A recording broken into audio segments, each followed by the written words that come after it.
Madam మేము IVF చేయించుకున్నాము, మాకు fail అయింది.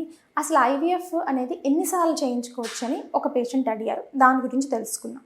This is doctor Kavya, fertility expert, 49 hospital, Vizag branch. Generally ఏ మెడికల్గా మనం ఒక డ్రగ్ పేషెంట్కి ప్రొవైడ్ చేయాలి అన్నా సరే డిఫరెంట్ కంట్రీస్లో చాలా స్టడీస్ జరుగుతాయి అన్నమాట. ఆ స్టడీస్ని బేస్ చేసుకునే పేషెంట్కి ఇలా ఇవ్వచ్చు, ఇలా చేయొచ్చు అని డాక్టర్ కూడా అర్థం అవడం అనేది జరుగుతుంది.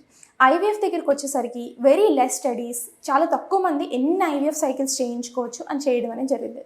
ఐవీఎఫ్ సైకిల్స్ అనేవి జనరల్లీ ఒక 3 to 4 ఐవీఎఫ్ సైకిల్స్లో పేషెంట్ కన్సీవ్ అవ్వడం అనేది జరుగుతుంది.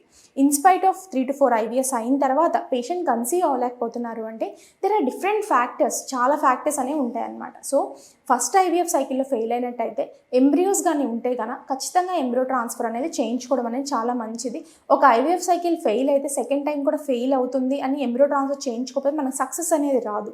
సో ఫస్ట్ ట్రీట్మెంట్ అనేది చేసుకున్న తర్వాత జనరల్లీ సెకండ్ ఎంబ్రియో ట్రాన్స్ఫర్కి వెళ్ళేటప్పుడు చాలా చేంజెస్ ఇన్ ద ట్రీట్మెంట్ అనేది చేయడం అనేది జరుగుతుంది. అంటే బేబీ అనేది ఎందుకు ఇంప్లాంట్ అవ్వలేదు, యూట్రస్ అనేది బాగుందా లేదా, హిస్ట్రోస్కోపీ ఏదైనా అవసరం పడుతుందా పేషెంట్కి, ఇంకేదైనా ఫ్యాక్టర్స్ మనం ఏమైనా ఇంకా జాగ్రత్తగా చూసుకుంటే ఇమ్యునలాజికల్ ఫ్యాక్టర్స్ చేయించుకోవచ్చు, జెనెటికల్ ఫ్యాక్టర్స్ అనేవి ఉంటాయి. వీటన్నిటిని నిర్ధారించుకుని తర్వాత ట్రీట్మెంట్ అనేది ప్రొవైడ్ చేయడం అనేది జరుగుతుంది అనమాట.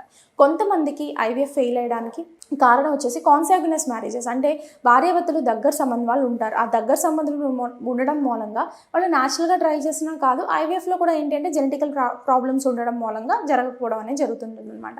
ఈ కైండ్ ఆఫ్ కపుల్స్కి ప్రీజెనెటికల్ టెస్టింగ్, అంటే ప్రీజెనెటికల్ టెస్టింగ్ మనం ఏం చేస్తామంటే ఎంబ్రియో నుంచి ఒక చిన్న ముక్కని బయటకు తీసి ఆ ముక్క పరీక్ష చేయించిన తర్వాత ఆ నార్మల్ ఎంబ్రియోని లోపల పెట్టడం ద్వారా సక్సెస్ అయ్యే అవకాశం 60 to 70% దాకా ఉండే అవకాశం అనేది ఉంటుంది.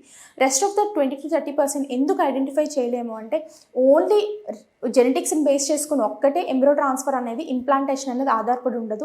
తల్లి గర్భసంచి పైన, తల్లి లోపల ఉండే బ్లడ్ సర్క్యులేషన్ పైన కూడా ఆధారపడేసి ఉంటుందన్నమాట. సో ఈ ఫ్యాక్టర్స్ అన్ని చూసుకున్న తర్వాత మేము ఎంబ్రియో ట్రాన్స్ఫర్ అనేది చేస్తాం అనమాట.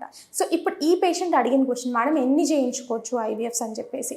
పేషెంట్ కానీ యంగ్ పేషెంట్ అయ్యి ప్రెగ్నెన్సీ వచ్చే వయసు ఉండి ప్రెగ్నెన్సీ అనేది 2-3 సైకిల్స్ అత రాకపోయినా సరే మనం అట్లీస్ట్ ఒక 4 to 5 సైకిల్స్ దాకా కూడా ఎంబ్రియో ట్రాన్స్ఫర్కి ట్రై చేయొచ్చు. ఇది మల్టిపుల్ ఫ్యాక్టర్స్ పైన ఆధారపడి ఉంటుంది. 1, పేషెంట్ యొక్క ఫైనాన్షియల్ కండిషన్స్ కానీ, పేషెంట్ యొక్క మెంటల్ స్టేటస్, అంటే ఎలా తీసుకుంటారు ఎంబ్రియో ట్రాన్స్ఫర్ అనేది, వీటన్నిటిపైన కూడా ఆధారపడేసి ఉంటుందన్నమాట. సో ఓన్లీ ఒక్క ఫ్యాక్టర్ని బేస్ చేసుకుని వెళ్ళొచ్చా వెళ్ళకూడదా అని చెప్పడం అనేది చాలా కష్టము.